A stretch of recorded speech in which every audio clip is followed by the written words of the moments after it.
정말 순수한 조롱이다. 러닝타임 내내 사람 괴롭히기만 하고 이 영화는 딱히 별로 재미가 없습니다. 총체적으로 이 영화는 아무 의미가 없다라는 게 진정한 포인트입니다. 그래서 되게 정이 안 가는 그런 영화인데 큰 재미를 기대하거나 애초에 반전을 기대했으면 힘들어질 겁니다. 여러분들의 정신이.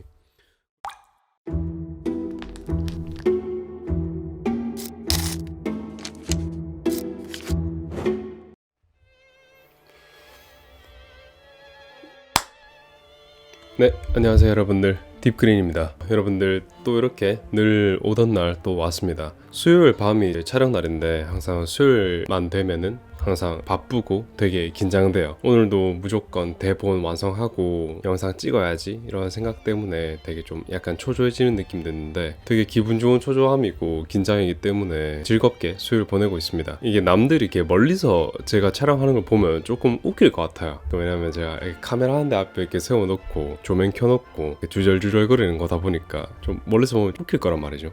근데 이런 경험 자체가 되게 재밌고 즐겁습니다. 그리고 저번 주에 음악 얘기한 거에 반응하셔가지고 많은 분들이 음악 취향이라든지 또 콘서트 어디 갔다 왔는지 이런 거 얘기들을 많이 해주셨는데 힙합 페스티벌 또 UMF 이런 거 다녀오신 얘기들도 막 해주시고 진짜 재밌었습니다. 타이 베르데스, 코난 그레이, 웨이브 투어스 이런 이야기들도 많이 해주셨는데 제가 그 가수들 다 좋아하긴 한데 특히 요새 웨이브 투어스 노래를 진짜 자주 듣고 있거든요. 그래서 노래방 가면은 맨날 배드랑 써니데이 부르고 그러고 있습니다. 메탈리카 이야기도 해주셔가지고 되게 놀랬어요. 브리티시 팝이라든가 락을 좀 많이 파보신 분들 같은 경우에는 분명 메탈리카, 오아시스, 라디오헤드 이쪽은 당연히 파보셨을 거라고 생각하고 있어요. 당연히 뭐 비틀즈는 얘기할 필요도 없겠죠. 그래서 이런 이야기를 보는 게 너무 재밌었습니다. 그리고 또 오늘의 또는 이번 주에 노래 하나씩만 추천해달라 이렇게 얘기하시는 분들도 계셔가지고 저번에 투굿이랑 딥그린이랑 이렇게 또 알려드렸잖아요. 그거에 이어서 하나만 오늘 또 추천을 하고 넘어가자면은 시저의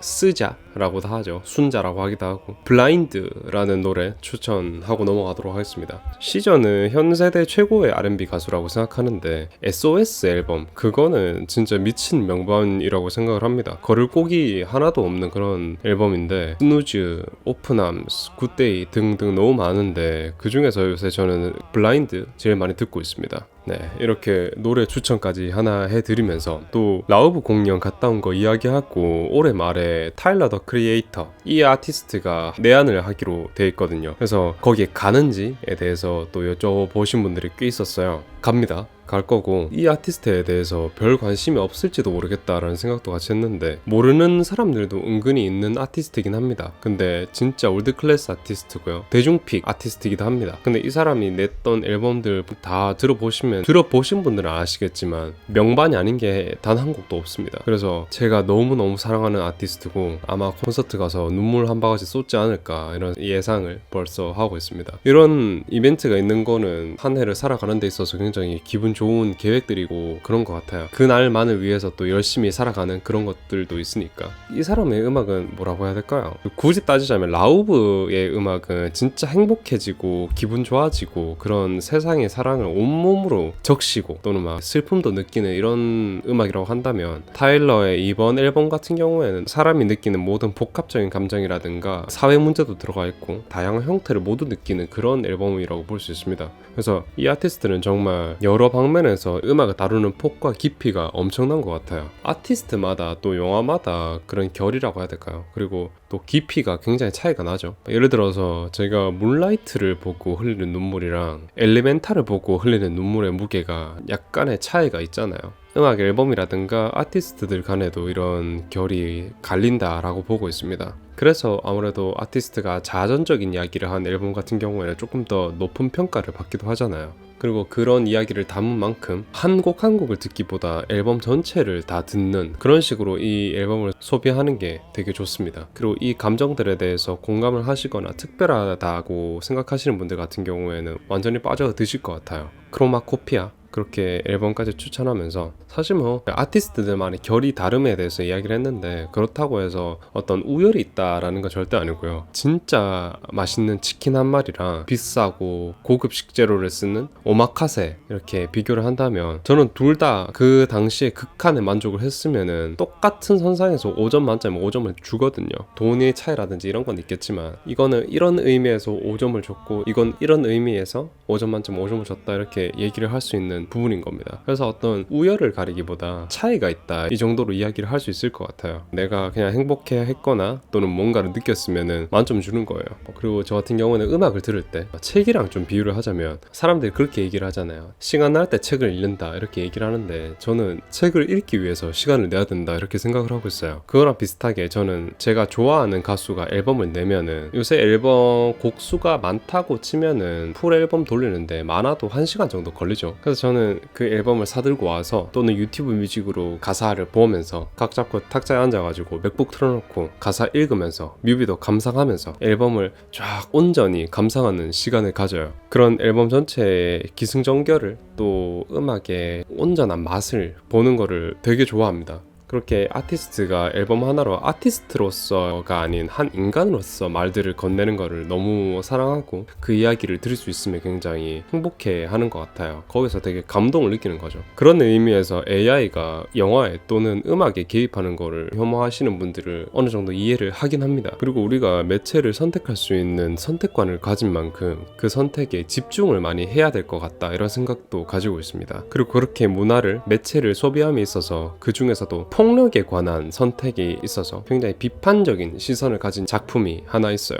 그게 바로 오늘 이야기해볼 영화 퍼니게임입니다. 썸네일을 보고 들어오셔서 당연히 아시겠지만 이 영화는 굉장히 논란이 많았던 영화고 호불호가 극명하게 갈리는 영화이기도 하고 영화 평론가들 사이에서도 굉장히 평가가 엇갈리는 그런 작품인데 이 영화의 감독인 미카엘 하네케 이 사람은 아웃스탠딩 레벨에 준하는 그런 감독이고 그의 영화들은 하나같이 꼬여있고 뒤틀린 구석이 있어서 매 영화가 불안한 지점이 있습니다. 그 중에서 오늘 소개해볼 퍼니게임은 완전히 불편함과 불쾌함으로 점철되어 있는 영화고 정신이 아득해지는 그런 영화예요. 무슨 이야기를 담았기에 이런 식으로 얘기를 하나 궁금해 하실 것 같습니다. 그리고 댓글에서 이 영화에 대해서 많은 추천이 있었는데 그거 보고도 굉장히 놀라기도 했었고요. 오늘 이 영화 많은 이야기들을 한번 나눠보겠습니다. 일단 먼저 줄거리부터 살펴보도록 하겠습니다.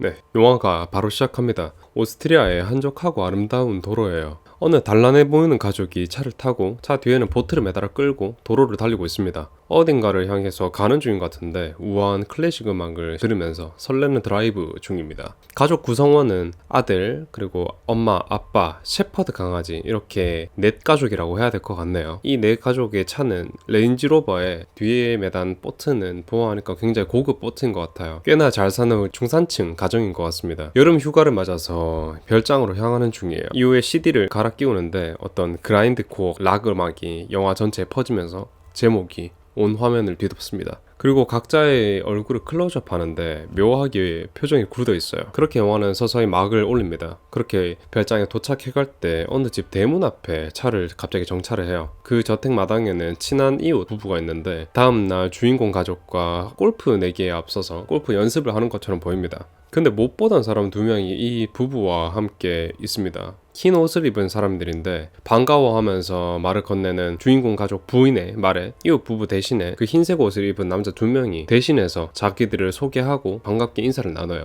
그렇게 인사를 하고 다시 목적지로 가는데 글쎄요, 조금 뭔가 이상한 것 같아요. 그 이웃 부부의 표정이라든가 몸짓이 굉장히 경직돼 있음을 이 주인공 부부가 발견을 했습니다. 뭔가 깨림칙해 보이긴 한데 딱히 의심할 만한 정황은 없었기에 그냥 그렇게 지나가도록 합니다. 뭔가 안 좋은 일이 벌어지고 있는 것 같기도 합니다.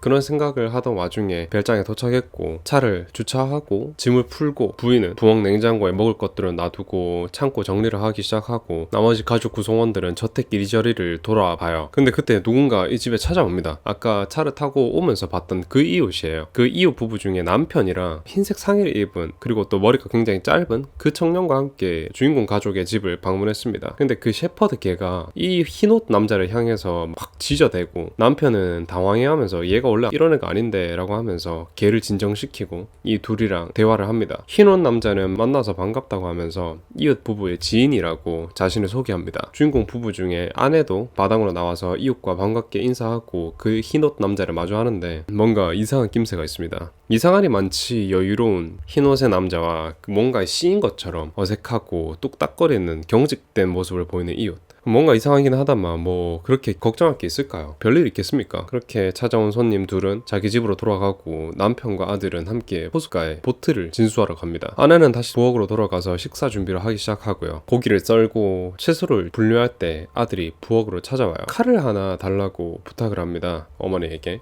그래서 어머니가 작은 칼을 아들에게 하나 쥐어주고 부엌 일을 다시 시작하는데 아들이 다시 찾아와요. 문 밖에 누군가 찾아왔다고 말을 합니다. 나가보니까 퉁퉁한 체격의 흰 옷을 입은 남자가 서 있어요. 이 남자는 아까 봤던 이웃 부부와 함께 있던 짧은 머리 청년, 그 옆에 있던 그 남자였습니다. 퉁퉁이는 이웃 부부가 보내서 왔다고 말을 전하면서 달걀 몇 개를 좀 빌려오랬다고 부탁을 합니다. 달걀을 달라고 그렇게 얘기를 하는 거죠. 부인은 흔쾌히 수락하고 달걀을 쥐어서 보내주게 돼요. 근데 주자마자 이 퉁퉁이가 현관 앞에서 계란을 다 떨굽니다. 미안해하면서 어쩔 줄 몰라 하는데 이 부인은 웃으면서 괜찮다고 이야기를 해요. 근데 지금부터 이 퉁퉁이가 쎄한 행동을 하기 시작해요. 부인 앞에서는 엄청 미안해하는 척 하다가 돌아서자마자 뻔뻔한 모습을 보이면서 뭔가를 주위를 계속 살펴요.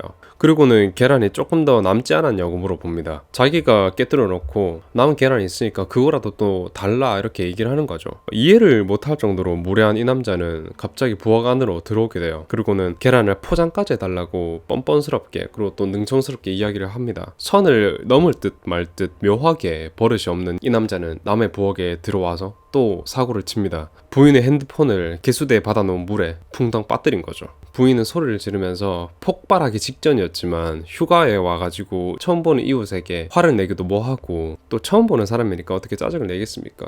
이 상황이 빨리 끝났으면 좋겠다라는 생각에 계란을 주고 황급히 보내게 됩니다. 그렇게 남자는 떠났고 남자가 보여주는 그런 쎄한 행동에 순식간에 지친 부인은 주방에서 담배를 피우기 시작해요. 근데 뭔가 밖에서 또 일이 터진 것 같습니다. 그리고 이번엔 아까 봤던 그 짧은 머리의 남자와 함께 퉁퉁이가 같이 서 있어요. 그리고는 이 집에 개가 달려들어서 놀라서 계란을 또 떨어뜨렸다 이렇게 얘기를 하는 거죠. 아까 처음에 줬던 계란에 이어서 두 번째 줬던 계란까지 다 깨먹은 거죠. 그리고 부인 혼자 집에 남아있는 상황에서 외간 남자 둘이가 이렇게 집에 들어와 있으니 뭔가 위압감을 느끼기 시작합니다. 그리고 이때부터 묘한 긴장감이 이 집을 감싸고 돌기 시작해요. 퉁퉁의 이름은 파울, 그리고 짧은 머리의 이 남자는 피터라고 합니다. 앞으로 이름으로 부르도록 하겠습니다. 피터는 집안에 있는 골프채를 보고 흥미로워합니다. 그리고 한번 쳐봐도 되겠죠? 라고 하고 허락이 채 끝나기도 전에 들고 마당으로 나갑니다. 부인은 너무나도 참지 못할 그런 불쾌감에 치를 떠는데 갑자기 자기 집 개가 짖는 소리를 들어요. 부인은 황급히 문을 박차고 나가보게 되고 멀리서 개 짖는 소리를 듣고 이상하게 여긴 아빠와 아들이 보트에서 나가서 집으로 향합니다. 곧이어서 피터가 돌아옵니다. 피터는 능청스럽게 들어와서는 파울에게 저 골프채 진짜 쩐다고 너도 한번 쳐보라 이렇게 얘기를 하고 집주인을 아예 없는 사람 취급하는 그런 무례를 저지르게 돼요. 이제 이 버릇없는 두 청년에게 질린 부인은 둘에게 그만 이 집을 떠나달라고 그렇게 이야기를 합니다. 근데 나가라면 곱게 나가는 게 인지상정인데 피터가 갑자기 팔짱을 딱 끼고 서서 우리가 뭘 잘못했냐고 따지고 들고 왜 그렇게 우리한테 무례하게 구냐 따지고 들어요. 그래 부인이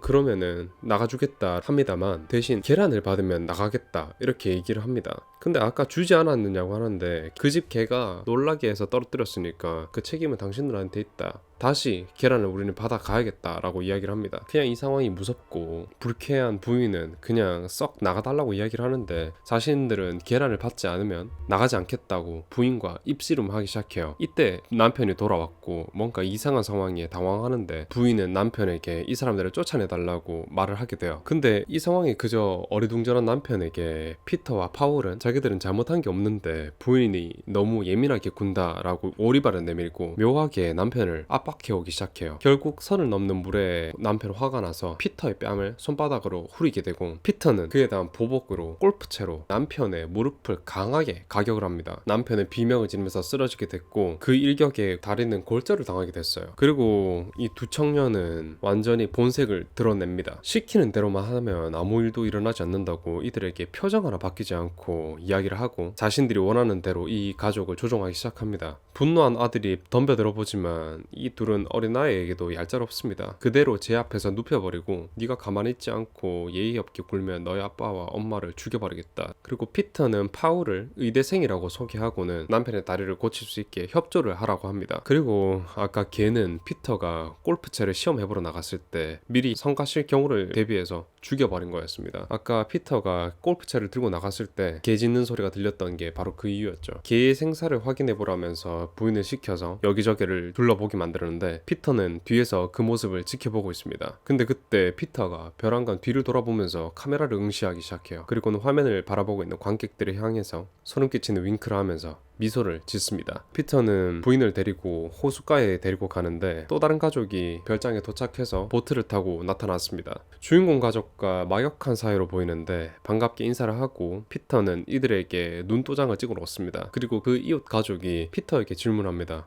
왜 장갑을 끼고 있습니까? 그냥 습진 때문이라는 가벼운 별명을 하고 넘어가게 돼요. 남편은 어딨냐는 질문에 부인은 돛을 달다가 다쳐서 누워있다라고 둘러댑니다. 이때 부인은 이 상황을 모면할 기회가 찾아왔음에도 불구하고 제대로 된 구원 요청조차 하지 못한 채 그렇게 이 이웃 가족을 떠나보내게 됩니다.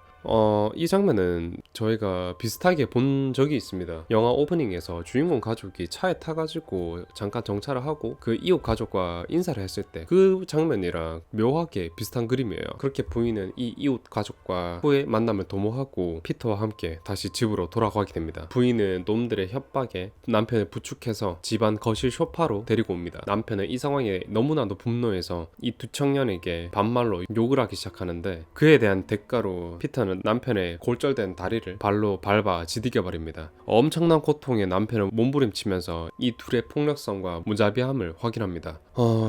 이 둘은 진짜 너무너무 위험하고 죄책감이 없는 그런 놈들이에요. 이 말도 안 되는 상황에 부인은 공포에 질려서 흐느껴 울고, 남편은 그런 부인을 감싸 안습니다. 이 두 청년은 소파 맞은편에 앉아서 이 가족에게 한 가지 게임을 제안합니다. 다음날 오전 9시까지 이 가족이 모두 죽을지 아닐지에 대해서 그런 내기를 하는 거였어요. 이 가족 모두가 죽으면 자신들이 이기는 거고, 이 가족들 중 하나라도 살아남는다면 이 가족이 승리하는 것이라고 얘기하면서 말입니다. 이 말을 듣고 주인공 가족은 엄청난 충격을 받게 됩니다. 그리고 이게 진심인지 아닌지는 알 수 없어요. 그리고 남편은 이게 허풍이라고 생각하면서 미소를 짓습니다. 그리고 이제 이 놀이는 끝내자 이렇게 이야기를 합니다. 너희가 필요한 만큼 털어가고 이제 그만 꺼지라고 이야기를 합니다. 하지만 이놈들은 이 게임을 여기서 멈출 생각이 없었어요. 게임은 돌릴 수 없고 이 내기는 무조건 해야 된다. 이 이야기를 하면서 피터는 다시 카메라를 향해서 고개를 돌리고 관객인 우리에게 말을 건넵니다. 과연 이 가족이 살아남을 수 있을까요? 라고 하면서 말입니다. 근데 이 둘의 행동 자체가 너무나도 평안하고 여유로워요. 이 와중에 파울은 배가 고프다면서 찡찡거리는데, 피터는 이런 파울에게 핀잔을 주면서 저 부인을 봐, 군살 하나 없을 것 같지 않냐? 관리를 해야 돼. 너 같은 똥땡이한테 여자들이 매력을 느낄 수 있겠어? 라고 면박을 줘요. 모든 가족이 보는 앞에서 부인의 몸매를 확인해보자 라고 이야기를 합니다. 그리고는 부인에게 옷을 벗어보라고 희롱을 하고, 이 장면에 참을 수 없어서 달려드는 아들을 가볍게 제압하고 오히려 그 아들을 인질 삼아서 옷을 벗으라고 명령을 하게 됩니다. 부인은 이 상황에 별 수 없이 옷을 벗습니다. 그리고 부인의 몸에 대해서 품평을 하던 그때 아들은 겁에 질려서 오줌을 지르게 돼요. 피터는 아들을 비웃으면서 조롱하고 파울에게 얘 좀 어떻게 해보라고 합니다. 그리고 파울은 아이를 데리고 어디론가 가려고 하는데, 이때 남편이 이 두 놈에게 달려들었고 부인도 거기에 가세하게 돼요. 근데 성취하는 몸으로 젊은 놈들한테 달려든 결과는 뻔하죠. 순식간에 제압을 당하는데, 이때 아들은 이 상황에 벗어나서 도망치는데 성공하게 됩니다. 부인은 아까 그 달려드는 대가로 온몸이 포박당했고, 아들은 이 남자들이 왔다던 저택으로 도망쳐 숨어 들어가요. 이 비열한 사륙자들을 피해서 저택에 들어가서 이리저리 달아나게 되는데, 이 긴장되는 추격전 도중에 샷건을 하나 발견하게 돼요, 이 아들이. 근데 아들을 쫓던 피터는 이 아들이 마치 손바닥이 있다라는 것처럼 이 저택에 들어와서 음악을 크게 틀어대면서 아들을 쫓아서 압박을 해옵니다. 어두운 저택에 불이 켜지고 피터는 아들 앞에 서게 돼요. 아들은 엄청난 공포와 긴장에 식은땀을 흘리면서 총을 겨누고 서 있지만 총을 제대로 다루지도 못하고 있습니다. 피터는 총을 다루는 법까지 알려주면서 아이를 압박하고 아이는 그 상황에서 아무것도 못하고 그대로 피터의 손에 잡혀오게 됩니다. 다시 잡혀온 아들은 온몸이 포박당한 부모의 품에 던져졌고 총까지 이젠 뺏기게 됐습니다. 피터는 총을 파울에게 주고는 배가 고프니까 뭔가를 만들어 먹어야겠다라고 하면서 부엌으로 잠시 이동합니다. 그리고 카메라는 부엌에서 이것저것 챙기는 피터의 모습을 비춰주게 돼요. 근데 이 화면 뒤로 커다란 총성이 울립니다. 피터는 잠시 멈칫하면서 누가 당한 건지 알아차리기 위해서 누가 먼저 비명소리를 지르는지 집중합니다. 부인의 절규가 들려오기 시작했고 안심하고 음식을 마저 챙깁니다. 이때 화면은 갑자기 레이싱 경기가 한창이던 TV를 비춰주게 됩니다. 근데 TV 화면에는 온통 끔찍하게 피가 묻어있고 이 배경으로 피터와 파울의 대화가 들려오게 됩니다. 이쯤 했으면 됐다. 그럼 이만 안녕? 이라는 대화를 마지막으로 그렇게 문 닫히는 소리가 들려오게 되고 둘은 사라지게 돼요. 근데 이 참상에 그만 넋을 놓아버린 부부의 모습을 카메라는 롱테이크로 쭉 보여주게 됩니다. 이 부부는 아들을 잃은 충격에 그대로 몸이 굳어버렸습니다. 정신을 차리고 부인이 남편을 부축해 일으킵니다. 그리고 부엌으로 자리를 옮기는데 너무 기적적이게도 휴대폰에 전원이 들어오기 시작했습니다. 그리고 신호가 잡힐 듯 말 듯 하는데 드라이기로 휴대전화를 말리기 시작합니다. 어떻게든 누군가에게 연락을 취해보고자 하지만 그렇게 생각처럼 되지 않아요. 남편은 자신은 도망가기 틀렸다고 이야기를 하면서 부인만 도망을 치도록 합니다. 이대로 마지막이라는 걸 직감한 둘은 눈물을 흘리면서 작별을 하게 돼요. 눈물 젖은 이별 후에 남편을 자포자기하면서 부엌에서 빵을 씹습니다. 부인은 저택을 벗어나 도로로 나갑니다. 그 오밤중에 히치하이킹을 시도하지만 실패하고 뒤에 오는 차에 기대를 걸어봅니다만 그 차엔 피터와 파울이 타고 있었어요. 화면은 다시 남편을 비춰줍니다. 그리고 남편은 힘겹게 자리를 옮겨서 거실 소파에서 휴식을 취하고 있습니다. 그렇게 멍하게 집을 둘러보던 남편의 시선에 뭔가 들어옵니다. 열린 문으로 어떤 골프공이 대구르르 굴러 들어오게 돼요. 놈들이 돌아왔습니다. 그리고 아내도 놈들에게 잡혀서 그대로 돌아왔어요. 소리조차 지르지 못하게 제갈까지 입에 물려진 채로 그렇게 다시 게임을 시작하게 됩니다. 피터와 파울 이 두 놈은 끝을 볼 생각인 것 같습니다. 어떤 무기로 어떻게 끝을 맺을지 둘에게 달렸다고 하면서 또다시 희망 고문을 시작하고 하나님께 정성스레 기도를 하라고 이야기를 합니다. 기도를 할 줄 모른다던 부인은 기도를 하는 척 신용을 내기 시작합니다. 그리고 끊임없이 설교를 하는 이 두 놈의 빈틈을 찾기 위해서 눈치를 계속 살핍니다. 그리고 이 두 놈이 잠시 한눈을 팔았을 때 샷건을 뺏어 탈취하고 파울에게 겨누고 그 즉시 방아쇠를 당겨버립니다. 샷건의 운동에너지에 즉사하면서 나가 떨어지는데 이때 피터가 잠시 이성의 끈을 놓고 흥분해하면서 총을 뺏고는 난데없이 리모컨을 찾아 이리저리 뒤집니다. 그래서 갑자기 리모컨을 이야기하나 싶을 텐데 얼마 지나지 않아 리모컨을 찾아 들었고요. 그리고 리모컨을 잡아 들자마자 패널에 있는 되감기 버튼을 재빨리 눌러요. 갑자기 타임루프물이 되면서 아까 장면으로 되돌아갑니다. 그리고 파울은 되살아나고요. 부인의 모든 행동을 예측하고 있는 피터는 부인이 총을 탈취하려는 순간 총을 뺏어 들고 행동을 원천 봉쇄하게 돼요. 그리고는 그에 대한 대가로 총을 이용해 남편을 쏴 죽이게 됩니다. 이제 아침이 점점 다가오고 있습니다. 시간을 확인하던 피터는 부인을 포박하고 보트로 데려갑니다. 그대로 온몸을 묶은 채로 부인을 태우고 호수 정중앙으로 보트를 몰고 나가게 됩니다. 모든 희망이 다 꺼졌다고 생각했을 때 부인은 보트에서 아들이 놓고 갔던 칼을 발견하고 두 놈 몰래 줄을 끊는 그런 시도를 하게 돼요. 그렇게 한참 둘이서 여러 가지의 토론을 주고받던 와중에 이 부인을 보게 됩니다. 바로 이 탈출 시도는 발각되게 된 거죠. 그 모습을 보고 살려고 별짓을 다하네 하는 이 징그러운 빌런들의 조롱을 듣게 되고 그 모습을 흥미롭게 쳐다보던 둘은 자신들의 사이에 부인을 앉힙니다. 그러더니 시간을 확인하고 오전 8시임을 확인한 피터는 그대로 부인을 바라보지도 않고 물속으로 쳐넣습니다. 파울은 내기하기로 한 시간이 1시간이나 남았음에도 불구하고 일찍 게임을 끝내버리는 피터에 대해서 의아해하지만 이젠 아무렴 상관없습니다. 주인공 가족은 더 이상 이 둘의 흥미가 아닙니다. 둘은 보트를 몰고 또 다른 집을 향해 나아갑니다. 도착해서 배를 정박하고 그 집의 문을 두들깁니다. 그리고는 다시 친절한 이웃의 얼굴을 하면서 주인공 부부가 보냈다며 계란 몇 개를 얻을 수 있느냐는 부탁을 하게 되고 이웃집 부인은 흔쾌히 달걀을 가지러 주방으로 들어갑니다. 화면 안에 새로운 희생자를 만나 즐거워하는 피터만 남았을 때 피터가 고개를 돌려 카메라를 응시합니다. 그리고 관객을 향해 흥미로워하는 미소를 띄우면서 그 얼굴 위로 Funny Game이라는 제목이 커다랗게 뜹니다. 그라인드코어 음악과 함께 이 영화는 끝이 나게 됩니다. 줄거리 들어보니까 어떠신가요? 그 사람들의 후기만 듣고 오신 분들은 충분히 오해할 만한 영화다 이렇게 생각이 되거든요. 제목 그대로 뭔가 요새 나오는 퀴즈쇼라든가 더 지니어스, 데블스 플랜 그런 데 나오는 것처럼 실제로 어떤 게임을 하고 돈을 걸고 그런 게 아니라 빌런들이 피해자를 상대로 하는 스스로 거는 자신과의 내기에서 어떻게 될지 결정하는 이야기였습니다. 그 와중에 피해자들은 자신들이 무언가를 선택할 수 있는 구간이 거의 단 한 군데도 나오지 않아요. 그리고 그 부분이 나오더라도 감독이 직접 개입을 해서 그 상황을 원상복구시켜 버립니다. 이 영화는 딱히 별로 재미가 없습니다. 러닝타임 내내 사람 괴롭히기만 하고 반전 요소를 기대하기란 더더욱이 힘듭니다. 그래서 되게 정이 안 가는 그런 영화인데 큰 재미를 기대하거나 애초에 반전을 기대했으면은 엄청 머리가 아플 거고 힘들어질 겁니다. 여러분들의 정신이. 그리고 여기 나온 빌런 주인공 피터도 중간중간 관객인 저희들을 바라보면서 상영 시간을 채워야 할 거 아니야 라고 자신들을 보고 있는 우리 관객들에게 그저 상영 시간만 채우면 보내주겠다고 어르고 달랩니다. 이 영화 자체의 목적은 없습니다. 그리고 그런 것들을 기대했으면 엄청 많이 실망하셨을 거예요. 이 영화가 뭔가 있을 거라고 생각하지 않아야 합니다. 그냥 영화를 보고 그대로 느끼면 되는 거고 그 뭘 느끼면 되냐? 참혹한 심정, 질리는 심정, 빨리 끝났으면 좋겠다라는 심정, 그리고 답답해 미치겠다는 그런 심정들을 말하는 겁니다. 그래서 이 영화를 볼 때 어떤 장소라든가 사물들의 배치, 거기에 들은 세부적인 이야기에 대해서 너무 팔려고 하지 않아도 될 것 같다 이렇게 보고 있습니다. 물론 자의적으로 그런 의미를 부여하고 또 해석을 하는 것은 영화를 보는 자세 중에서 매우 좋은 멋진 자세라고 보여지긴 하거든요. 근데 퍼니게임에서 나온 그런 사물들에 집중하기보다는 피터가 보여지는 모습이라든가 감독이 잠깐 피터에게 빙의해서 우리에게 말하고자 하는 그 커다란 틀을 알아보면 된다고 생각을 해요. 그럼 저와 함께 그 이야기들에 대해서 그리고 또 전체적인 흐름에 대해서 완전하게 파악해보러 가봤으면 좋겠습니다. 이야기를 해보러 갑시다, 여러분들.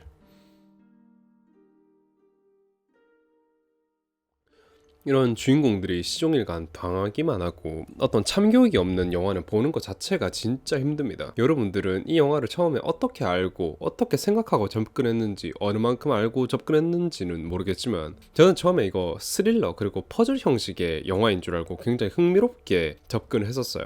그리고 피터가 뒤로 돌면서 이렇게 윙크하는 장면이 있지 않습니까? 그 짤만 봤었어요. 이 영화를 보기 전에. 그래서 얘가 어떤 배신을 하는 건가? 얘가 어떤 반전 요소를 가지고 오는 그런 앤가? 라고 생각을 했었어요. 얘가 뭔가 되게 중요한 뭔가를 하는구나 라는 거를 저 스스로 스포를 한 채로 영화를 보기 시작했는데 너무너무 재밌겠다. 나 배신 좋아해 라고 그런 흥미진진한 전개를 기대를 했었어요. 근데 실제 내용은 제가 생각했던 거랑 겹치는 게 1도 없죠. 피터라는 인물이 나쁜 놈이라는 거 제외하고는. 그래서 좀 실망을 하기도 했었습니다. 근데 저의 이런 실망감을 가장 반길 사람은 이 영화 감독인 미카엘 하네케일 것 같습니다. 왜냐면 이 영화는 스릴러 무비를 기대하고 또 사이코패스가 등장하는 것을 보고 그들의 살인 행각 그리고 범죄 행각들을 기대하는 저 같은 관객들에게 보내는 감독의 강력한 조롱이기 때문입니다. 근래 제가 리뷰했던 영화들이 대부분 그렇습니다. 뭔가 주인공들이 살아나갈 만한 구멍이 없고 사람들을 미치게 만드는 그런 영화들이었어요. 그나마 참교육 당한다고 했다면은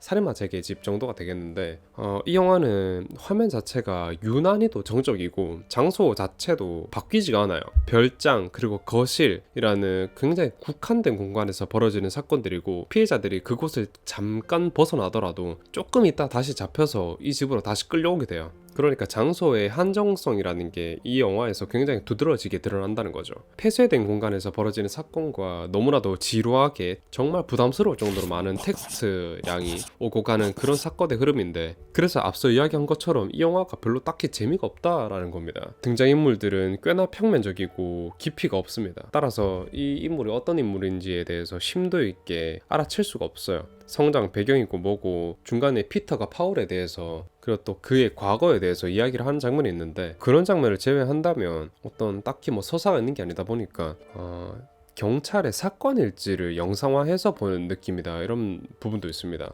그리고 이 흰색 옷을 입고 있는 악인들의 모습은 너무 평범하기도 하고 특징이라는 것을 별로 찾아볼 수 없는 그런 형태를 가지고 있는데 이런 것과 마찬가지로 이들이 벌이는 살인에 대한 동기라든가 이유가 전혀 없어요. 보통 영화에서는 살인이 벌어지고 피해자가 그 이유를 찾아나감에 있어서 영화 등장 인물들 간에 숨겨진 연관성이 드러난다거나 어떤 반전적인 요소들이 드러나서 해소가 되고 극으로 이끌어가기도 하는데, 그로 인해서 관객들이 어떤 인물에 대해서 판단이 가능해지게 되잖아요. 근데 이 영화에서 벌어지는 살인 행각 자체에 이유가 없으니까 그냥 같이 무력감을 느끼는 수밖에 없었습니다. 거기에다가 빌런들의 너무 여유롭고 능청스러운 태도에 속이 천불이 나는 그런 영화입니다. 답답함을 잠깐이라도 해소할 틈이 없다라는 게 이 영화가 주는 주요한 불쾌감인데, 순간순간 기지를 발휘해서 다른 사람들이랑 연합해서 상황을 전복시킬 수 있는 타이밍이 몇 번 있긴 했습니다만 그 행동을 취하지 않았어요.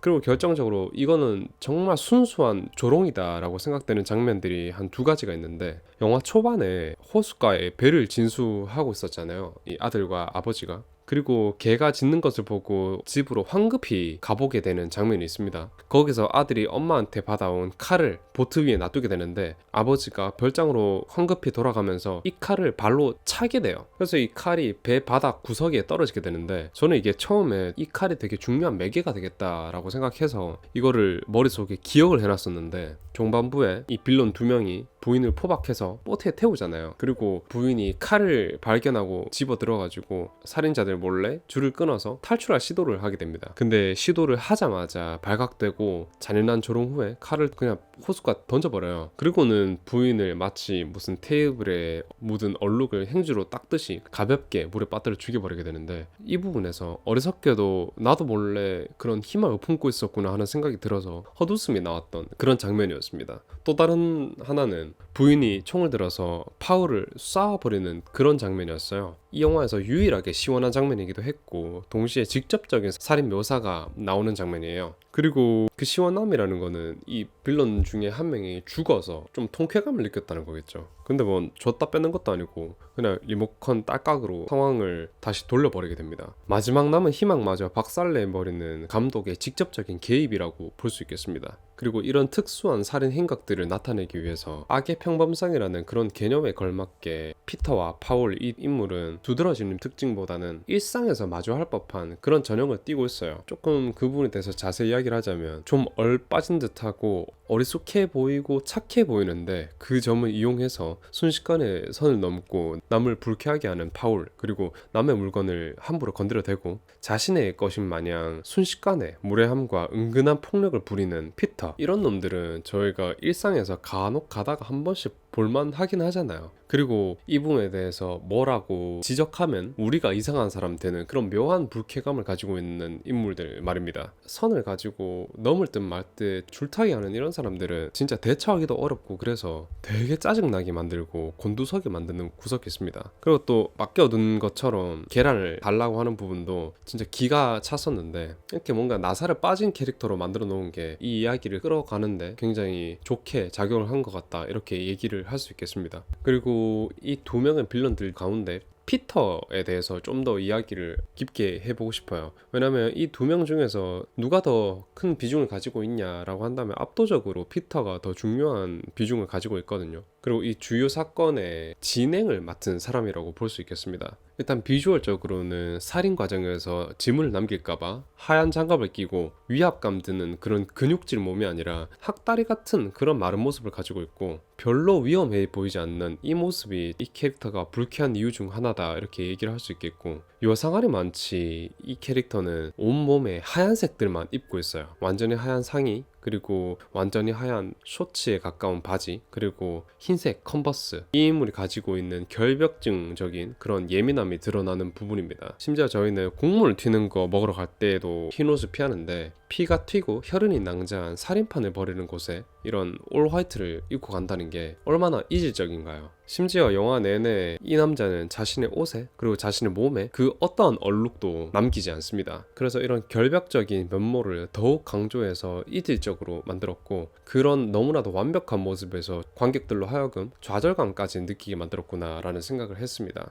그래서 우리는 이 인물에 대해서 더더욱이 뭔가 잘못됐음을 느끼고 인간다움을 느끼지 못하게 되는 거죠. 끝내 이놈의 옷에는 피 한 방울 남지 않았습니다. 그런 인간적인 빈틈이 없다라는 것은 굉장히 괴기스럽고 공포스러운 것입니다. 행동 양상에 대해서 얘기를 해보자면 말하는 꼬투리 잡기, 흥미로워하는 얼굴, 그 모든 상황을 지켜보는 얼굴이 굉장히 나른해 보인다, 또 일상적으로 보인다 라는 게 있습니다. 그렇게 일상적이고 자연스럽다라는 것 자체가 이놈에게 살인이라는 게 얼마나 쉬운지를 반증하는 부분이라고 또 얘기를 할 수 있겠어요. 그리고 이놈들의 살인 행각이 이번이 처음이 아닌 것에 더욱 소름이 돋아서 그 몸짓 하나하나에 좀 더 분노를 하고 답답함을 느꼈던 부분도 있습니다. 영화 초반에 놈들이 피해자 가족의 지인 부부 곁에 있었던 이유, 그리고 그 지인이 피터와 함께 집에 찾아왔을 때 왜 그렇게 경직돼 있었는지도, 이런 것들이 점점 설명이 가서 더 징그러운 느낌이 있어요.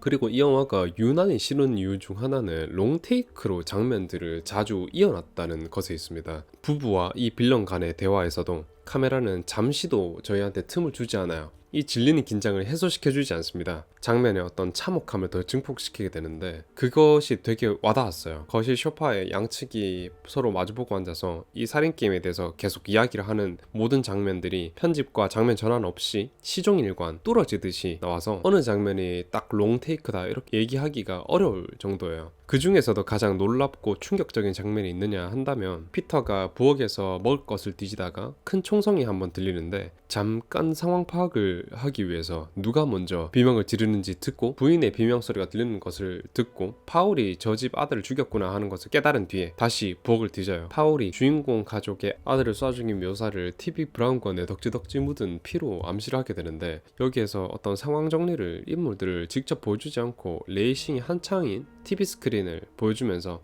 뭐 일이 이렇게 됐네 하고 부부에게 안녕 이렇게 인사를 하고 가버리게 돼요. 이 장면을 따로 막 파울과 피터를 보여주는 게 아니라 그냥 이 충격을 TV 스크린에 묻은 피로 간접적으로 전달하면서 컷이 넘어가게 돼요. 그리고 컷이 넘어갔을 때 저희는 레이싱이 진행되는 경주차들이 쌩쌩다니는 소음이 거실을 가득 메우는 가운데 부부가 완전히 넋을 놓고 그냥 멍하게 주저앉아 있습니다. 끔찍한 장면이나 저희가 견디기 어려운 그런 현장에 서 있을 때 그 시간을 체감하는 게 실제보다 훨씬 길게 느껴지게 돼요. 그 장면도 그 중에 하나였습니다. 농담이 아니라 저는 체감상 그 장면이 한 7분 정도 됐던 걸로 기억을 해요. 제가 정확하게 세보니까 그 장면이 1분 35초쯤이었는데 그만큼 더욱 저에게 있어서 길게 느껴졌던 시간이었습니다. 그리고 TV를 끄고 남편을 데리고 부엌으로 가는 장면까지 그대로 롱테이크로 가지고 갑니다. 이 장면을 찍는 데 있어서 너무나도 치밀한 계산이 있었겠다라는 생각이 들어서 그 연기를 하는 것 자체가 너무 힘들었겠다라는 생각도 들었고 정신적으로도 배우들이 굉장히 힘들었겠다라는 생각도 좀 했던 것 같아요.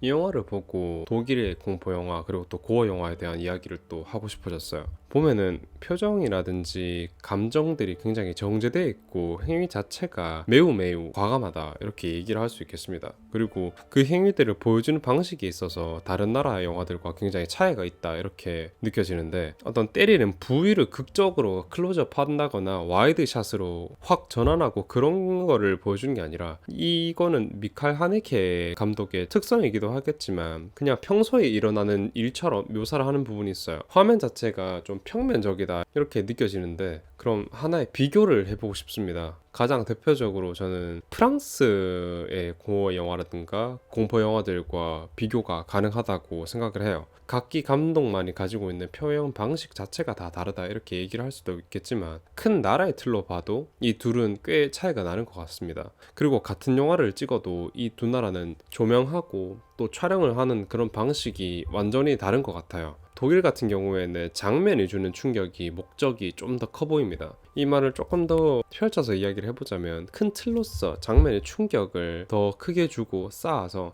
영화를 다 보고 나면은 와 이거 돌았네 이거 라는 느낌이 들게 되는데 슈람이라든가 네크로맨틱이라든가 이런 영화들이 제일 대표적인 영화라고 볼 수 있을 것 같아요. 내용도 내용이겠지만 장면이 주는 충격이 너무 심해서 진짜 정신이 나가버릴 것 같은 그런 영화였고 이거 제가 말했다고 또 찾아보고 그러진 않으셨으면 좋겠습니다. 고어 영화 등급표로 따지자면은 완전 심연에 있는 그런 영화들이기 때문에 구글 같은데 영문으로 검색하시고 하면은 진짜 여러분들 후회할 만한 그런 사진들 많이 뜨니까 검색하는 건 자제를 해주시고, 또 프랑스 영화들 같은 경우에는 예술이라든가 철학 자체를 보여줌에 있어서 강렬한 인상을 주기 위해서 또 사람들이 싫어하는 그런 예민한 고어, 그런 서슬퍼런 느낌을 좀 강조해서 보여주는 것 같아요. 그리고 인물들 간의 이야기라든가 내면의 심리 상태, 그리고 또 그런 것들의 변화, 개인이 무너지는 심리 상태에 대해서 좀 더 집중을 하는 느낌이라고 볼 수 있겠습니다. 인사이드와 마터스가 가장 이 부분에서 대표격이라고 이야기를 할 수 있겠습니다. 그래서 종합적으로 이야기를 해보자면은 독일은 선이 굵고 강하게 때려박는 느낌을 주게 되는, 그리고 이 충격을 손 놓고 목도하게 되는 그런 느낌이기 때문에 이 영화에 나오는 인물 자체에 나 자신을 투영을 하기에는 어려운 그런 부분이 있는 것 같습니다. 그에 반해서 프랑스는 심리적인 압박을 느낄 수 있는 최대한으로 끌어올리는 그런 느낌인 것 같아요. 그래서 저 인물들의 나를 대입해보는 그런 상상들을, 또 그런 시각들을 강조합니다. 그래서 그런 이입을 좀 더 잘 시킨다라는 것 자체가 등장인물들이 가진 특성에 대해서 좀 더 잘 이해를 시키고 또 쌓아놓은 배경을 토대로 많은 이야기들을 펼쳐낼 수 있다, 이렇게 얘기를 할 수 있겠습니다. 이런 거죠. 너라면 어떻게 행동했을 것 같아? 넌 저기서 어떻게 생각했을 것 같아? 뭐 이런 이야기들 말입니다. 이건 나중에 대표격이 되는 감독들을 다 끄집어내가지고 좀 더 자세하게 한번 다뤄보고 싶은 생각도 있습니다.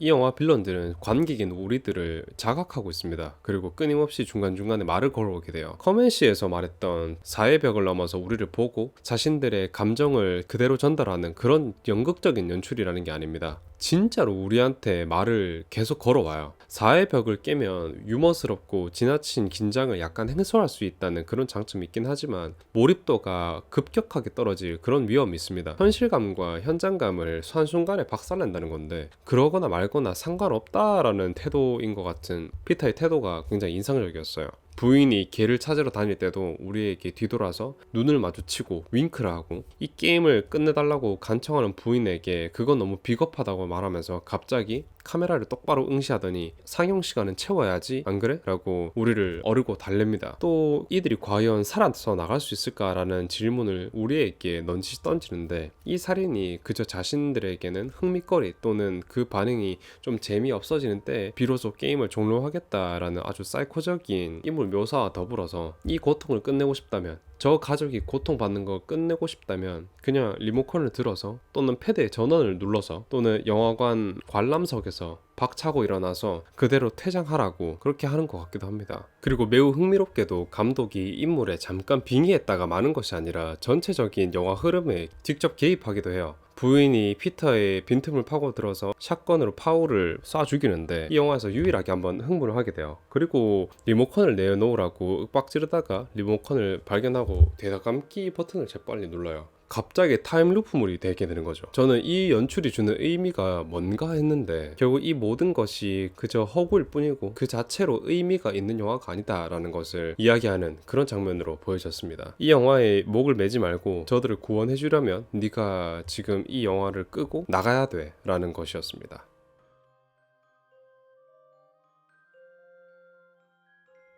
괜히 이 영화를 보면서 그리스 로마 신화가 떠올랐는데, 저 피해자 가족이 시지프스, 관객인 우리가 프로메테우스가 된 그런 기분이었습니다. 부부는 안 될 걸 아는지 모르는지 제발 살려달라고 영화 내내 이 빌런들에게 빌고 눈물 콧물 짜면서 호소를 하게 돼요. 그러나 이놈들은 들은 채도 안 하고 죽는 거란 건 생각보다 별거 아니니까 그냥 천천히 받아들이라고 조롱으로 일관합니다. 살려달라고 비는 건 아무리 해도 부족하죠. 살아남기 전까지는요. 나라도 저렇게 빌고 저항하고 별짓을 다 했을 것 같습니다만, 그 모습이 시지프스가 영원히 안 될 걸 알면서도 간절하게 돌을 꼭대기까지 굴리는 그런 모습을 보였고, 관객인 우리는 매번 간을 쪼아 먹히는 프로메테우스 마냥 영화 내내 고통을 받고 있었습니다. 그리고 우리는 다 끝난 줄 알았는데 놈들이 재등장을 하고 괴롭히고 피해자 중 하나를 또 죽이고 희망 고문하고 괴롭히길 반복합니다. 프로메테우스도 그 간이 다 쪼아먹히고 간이 아예 사라져서 이제 다 끝났다고 생각할 때쯤에 그 간은 다시 재생되고 독수리는 다시 날아와서 우리를 괴롭히죠. 아까 말했다시피 악의 순환을 끊으려면은 그냥 이 영화를 끄고 보지 않는 것 그거 하나밖에 없는데, 그래도 궁금한 마음에 결말은 보자 싶은 마음 때문에 이 영화의 끈을 놓지 못하는 거죠. 여러분들도 이 영화를 봤다면 또는 보셨다면 저와 비슷한 마음이셨을 것 같습니다.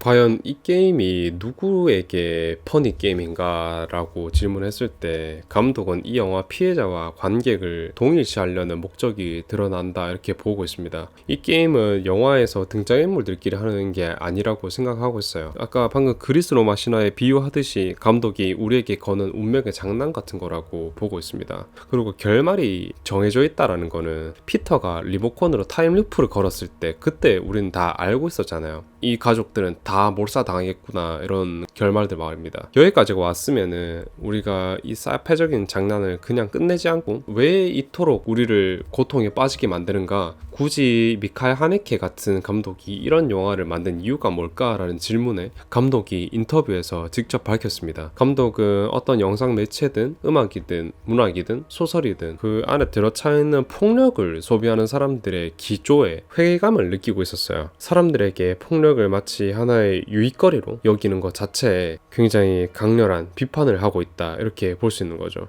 그도 그렇게 막 이상한 소설이라든가 뭐 사람들 찢어 밝히는 그런 뭐 영상, 영화 그런 거 있지 않습니까? 그래서 이 영화가 개봉한 시기로 한번 시선을 옮겨 보도록 하겠습니다. 1997년인데 무려 28년 전에 개봉한 영화라는 것입니다. 아날로그와 디지털의 과도기적인 시기라고 보여지게 됩니다. 자극이라는 것에 대해서 점점 다른 시각과 관점을 가져가게 되는 그런 시대가 열리는 시점으로 보여지게 됩니다. 그런 의미에서 2025년 현 시점에서 이 영화를 다시 보고 느끼는 게 꽤나 중요하겠다라는 생각도 동시에 했어요. 감독은 영화에서 또는 뭐 소설에서 또는 뭐 여러 가지 모든 게 될 수 있겠죠. 거기서 심심찮게 살인이라는 게 또 타인의 것을 악탈하고 뺏는 그런 폭력의 묘사를 너무나도 즐겁고 신나게 표현하는, 그리고 거기에 많은 사람들이 쉽게 노출되고 선을 넘어 광폭해지는 행태, 일종의 현타를 느끼고 자신이 생각한 문제의식을 사람들에게 적나라하게 전달하고자 했다, 이렇게 이야기를 할 수 있겠습니다. 그래서 참혹한 장면은 롱테이크로 길게 빼서 연출을 했습니다. 보는 사람들 자체한테 많은 죄책감과 어쩔 줄 모르겠는 그런 비관적 심리를 꽂아놓고 부인이 파울을 총 쏴 죽이는 그런 비로소 참교육에 성공했구나 하는 장면에 나왔을 때는 게임 속 캐릭터가 죽으면은 오락실 기계에다 동전 하나 넣고 다시 도전하거나 게임 세이브로 돌아가서 불러오기를 하는 것으로 그 장면을 또 돌려버리는 그런 비유적인 장치를 썼던 거예요. 그리고 마지막에 이 게임이 결국 끝났구나 라고 생각했을 때 또 다른 희생자의 집에 스며들어가고 또다시 극악무도한 범죄가 시작된다는 예고를 당차게 보여주는 것으로 이 게임은 절대 멈추지 않고 계속된다라는 것을 재차 강조하는 그런 엔딩을 보여주고 있습니다. 결국 감독은 관객들로 하여금 피해자 가족에게 감정이입을 하게 만들었지만 정작 너희 자신들은 여기 가해자 청년들과 다를 바가 없다라는 이야기를 메인으로 하고 싶어 했던 것 같아요. 자신의 행동을 제3자의 시선으로 바라볼 때면 되게 불쾌하고 기분이 묘합니다. 그래서 피터가 카메라를 바라보고 우리에게 말을 걸고 윙크를 하고 내 다음 행동을 잘 봐 라고 하듯이 말을 걸어올 때 징그러운 기분이 들었던 게 그 이유였습니다. 이 영화가 저격하는 그런 매체들의 대표격으로 갑자기 타란티노의 작품들이 문득 떠올랐는데, 타란티노는 자신이 표출해내는 폭력의 묘사들이 논란에 휩싸일 때마다 항상 답답하다는 듯이 그냥 이건 존나 재밌잖아 라고 일관된 모습을 항상 보여줬었는데, 어찌 보면은 이 미카엘 하네케와 타란티노는 이 관에 대해서 대척점에 서 있는 것은 아닐까 또 이렇게 저만의 생각을 해보게 됐습니다. 제 개인적인 생각을 말해보자면 저번에 말했다시피 제가 폭력이라든지 고어라든지 묘사 자체의 위험성에 대해서 조심하고 더 깊게 순식간에 빠질 위험성에 있어서 그런 심연을 바라보지 않도록 우리 스스로 그런 선을 잘 지켜가면서 이런 것들을 다뤄야 된다라고 말했잖아요. 그렇다고 해서 단순히 막 맞아 미칼 하네케의 말에 완전히 동의해 이렇게 생각하는 건 아닙니다. 복합적인 생각이 들고 100% 이 영화가 말하는 주의제의식에 동의한다고 보긴 어렵습니다. 폭력이라는 요소를 가지고 있는 영화들도 각각이 말하는 바가 여러 갈래로 나뉘고 있기 때문에 그 매체를 선택함에 있어서 우리 스스로 책임을 져야 된다라는 건 인정하지만 저는 그런 장르에 대해서 회의적인 시선으로 바라보진 않기 때문에 저한테 뭔가 일깨워졌다 이렇게 받아들여지진 않습니다. 그래도 이런 방식으로 자신이 가진 생각을 사람들에게 이야기하는 방식은 굉장히 독특하고 창의적이라고 보여져요. 이게 거의 30년이 다 돼가는 영화인데도 불구하고 말입니다. 이때까지 서술한 내용들을 토대로 이 영화를 보고 개쓰레기라고 하는 것도 굉장히 공감을 하고요. 같은 이유로 기립박수 칠 정도로 대단하다라고 하는 것도 굉장히 인정을 합니다. 그리고 이 영화는 2007년에 미칼 하네케 본인이 다시 리메이크를 했어요. 원제와 같은 이름으로 퍼니게임 그대로 냈는데 원작의 지나치게 마이너한 그런 감성을 조금 죽이고 대중적인 접근으로 비교적 불쾌도를 약간은 낮췄다고 해야 될까요? 너무 평범해 보이는 사람들이 이런 살인 행각을 했다라는 인지 부조화를 좀 없애고 그럴만하게 생긴 사람들이 이 가족에게 접근하는 걸로 조금은 뻔해 보이는 배우들과 연출로 좀 다시 만든 것 같아요. 그리고 이 작품을 리메이크 했다는 것 자체가 이 감독이 생각한 현대 또는 대중매체의 문제점이 더욱 심해졌음을 느꼈음을 아닐지 생각해보게 됐습니다. 여러 영상들을 접해보는 거는 더 쉬워졌고 2007년만 하더라도 또 검열을 잘 안 되던 시대였기 때문에 심심찮게 많은 또는 정제되지 않은 그런 위험한 자료들이 인터넷을 마구 떠돌던 시대였으니까 말입니다. 그 와중에 생기는 문제들은 더 커졌으면 커졌지 덜해지진 않을 것 같습니다. 앞으로도. 총체적으로 이 영화는 아무 의미가 없다라는 게 진정한 포인트입니다. 그래서 이 영화에 대한 분석을 내놓기로 이번 주에 결정을 하고 대본을 쓸 때 생각했던 것이 이번 영화는 많이 이야기할 게 없겠다라는 생각이었습니다. 근데 생각이 여러 갈래로 미친 듯이 뻗어지기 시작했고 많은 것들과 이 영화가 연관돼 있다라는 것을 좀 더 자각을 했던 것 같아요. 그리고 나온 지 30년이 다 돼가는 영화인데 이 영화가 던지는 메시지는 아직도 여전히 유효한 것 같아요. 앞으로 더 그럴 것 같고요. 오늘은 여기까지입니다. 되게 지금 시간이 되게 많이 늦었는데 저도 모르게 막 이야기를 하다 보니까 뒤에 땀도 나고 지금 되게 덥습니다. 이 영화 자체가 굉장히 비범한 그런 지점이 있기 때문에 여러분들 중에 이 영화를 보셨던 분들 같은 경우에는 어떻게 생각을 했는지가 되게 궁금하고 또 이야기를 많이 들어보고 싶은 그런 생각입니다. 이번 주도 다들 너무 고생하셨고요. 이렇게 또 여러분들의 한 주를 장식해드릴 수 있어서 정말 영광입니다. 또 영화를 넘어서 제가 최근에 느꼈던 생각에 대해서 조금 이야기를 하면서 이번 영상을 마무리하고 싶어요. 저는 손흥민의 엄청난 팬이거든요. 손흥민이 개인 수상이 굉장히 화려한 것에 비해서 우승 경력이 진짜 요상하니 많지 없었잖아요. 그리고 토트넘이라는 되게 우승하기 적합하지 않은 팀에 붙어있다는 것 자체로도 되게 조롱을 많이 받아오기도 했었어요. 해리 케인과 더불어서 막 무관력 이런 이야기를 들어오면서 조롱의 시간들을 겪어오기도 했었는데 토트넘이라는 팀 자체가 과거에 뭐 베일이라든가 모드리치, 스코파커 이런 선수들을 위주로 굉장히 공격 축구에 그런 화끈한 매력을 가진 팀이었거든요. 그래서 항상 챔스권에 도전하는 그런 언더독 팀이었는데 그래서 손흥민을 좋아하면서 토트넘의 경기를 많이 찾아보게 됐는데 저는 사람의 운이라는 게 이상하게 한번 크게 꼬이거나 접히면 펴지는 게 쉽지 않다고 생각을 했었어요. 그래서 손흥민이 대외적으로 엄청 훌륭하고 대단한 사람인 건 맞지만 커리어 내내 결국에는 우승을 못하게 될 줄 알았습니다. 그리고 이번 시즌 토트넘이 거의 곤두박질을 쳤잖아요. 17등이면은 그래도 전교권에서 놀던 학생이 거의 전교 꼴등이 되는 그런 수준이라고 보면 되는 건데 얼마나 많은 손가락들이 이 팀을 또 그 중심에 있는 손흥민에게 향했겠습니까? 이제 손흥민은 끝났다. 더 이상 보여줄 수 있는 건 없다. 그의 토트넘에서의 업적에 우승이라는 찬란함은 없다라고들 이야기를 많이 했었습니다. 진짜 뜨거운 가슴으로 응원하고 좋아하는 선수임에도 불구하고 그 부분에 대해서 부정을 하지 못했어요. 근데 진짜 거짓말처럼 이 모든 역경을 깨고 박살내고 우승을 했잖아요. 그래서 이 팀에 남아있다라는 선택 자체를 회의적으로 바라보는 사람들의 그런 의심을 박살내고 그렇게 우승을 한 거였습니다. 유로파 우승이 사실 챔스 우승이나 뭐 리그 우승이라든지 뭐 그 정도까지 격이 높지 않다는 건 우리도 알아요. 근데 그게 중요한 게 아니었습니다. 그렇게 극적인 우승을 하고 그렇게 행복해하는 손흥민을 저는 태어나서 처음 봤거든요. 함부르크 시절부터 손흥민 선수를 너무너무 좋아해서 그 사람을 보는 게 제 낙 중에 하나였습니다. 그런 나의 선수가 우승컵을 꼭 끌어안고 막 춤을 추고 눈물을 흘리고 동료들과 나누는 모습을 봤는데 진짜 그 모습을 보고 같이 소름이 끼칠 정도였어요. 이렇게 손흥민을 좋아하는 나도 토트넘과 손흥민은 결국 아무것도 해내지 못할 거라고 생각했는데 이렇게 모든 사람들의 또 제 생각을 박살내고 우승해주니까 그런 모습을 보면서 혹시 나도 내가 불가능이라고 생각했던 일들을 다 박살내고 뭔가를 또 해낼 수 있지 않을까라는 생각이 동시에 들었습니다. 그렇게 시작했던 하루가 진짜 유난히도 기분이 좋았고 또 햇빛도 밝았던 것 같아요. 그래서 그날 시간에 틈이 날 때마다 손흥민이 우승컵 들고 행복해하는 그런 영상들을 유튜브로 찾아보고 그랬어요. 그걸 보고 진짜 뭔가 해낼 수 있다라는 자신감이 저한테도 넘치기 시작했습니다. 우리가 낭만을 쫓는 이유 그리고 또 스포츠를 좋아하는 이유라는 게 여기 있었지라는 생각이 다시금 들었어요.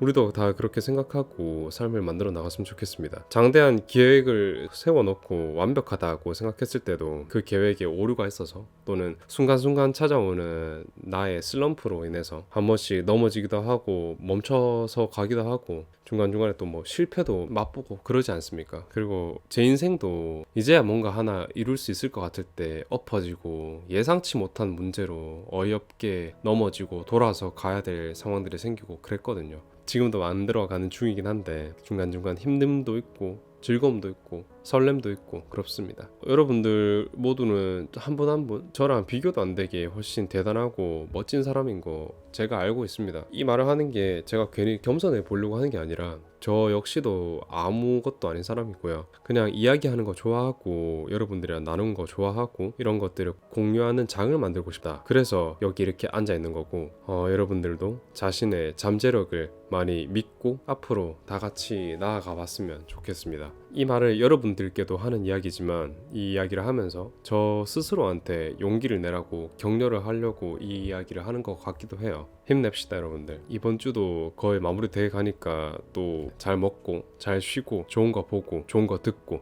일하시는 분들은 일터든 어디든 저번 주보다 훨씬 더 좋은 날 보낼 거라는 거 믿고 나아갔으면 좋겠습니다. 이번 주 또 뭐 별로 안 좋으면 어떻습니까? 다음 주가 훨씬 더 찬란할 거니까 새벽에 돼가지고 약간 감성적이어졌는데 여기까지 하도록 하겠습니다. 이만 물러가도록 하겠습니다. 긴 영상 봐주셔서 정말 고맙습니다 여러분. 다음 주에 또 똑같이 돌아오겠습니다 여러분들. 감사합니다.